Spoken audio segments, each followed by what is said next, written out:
जैसे ही जेल का गार्ड खाना लेकर आया, उसकी नजर उस कैदी पर पड़ी जिसे जल्द ही सजा दी जानी थी। लेकिन ये देखकर उसके होश उड़ गए कि वहां असली कैदी नहीं बल्कि एक लाश पड़ी थी। खबर मिलते ही जेलर तुरंत मौके पर पहुंचा और जमीन पर बिखरे बालों को देखकर उसे कुछ बड़ा गड़बड़ होने का अंदेशा हो गया। उसने तुरंत पत्थर का बिस्तर हटाने का आदेश दिया और नीचे एक गुप्त सुरंग दिखाई दी।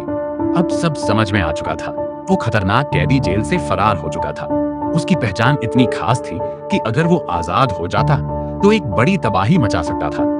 तुरंत चारों तरफ उसकी तलाश शुरू कर दी गई, लेकिन तब तक बहुत देर हो चुकी थी। वो आदमी अपनी जबरदस्त हिम्मत के दम पर करीब 10 किलोमीटर तैरकर किनारे तक पहुंच चुका था। पूरी तरह थका हुआ होने के बावजूद उसने रुकना ठीक नहीं समझा और पूरी रात चलता रहा। अगले दिन सुबह एक घर में घुसकर उसने अपने कपड़े बदले और नई पहचान के साथ आगे बढ़ गया। 14 साल की कैद ने उसे पूरी तरह बदल दिया था। अब वो पहले जैसा मासूम इंसान नहीं बल्कि बदले की आग में जलता हुआ एक मजबूत आदमी बन चुका था।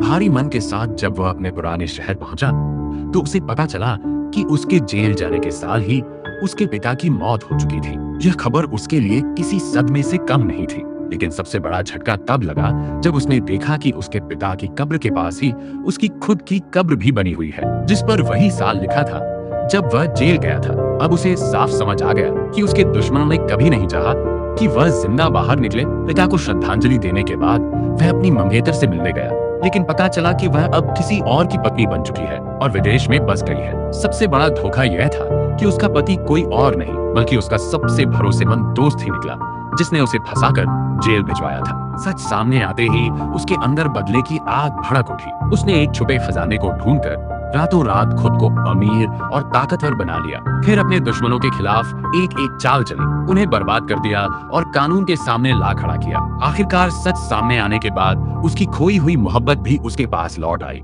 और दोनों ने एक नई जिंदगी की शुरुआत की।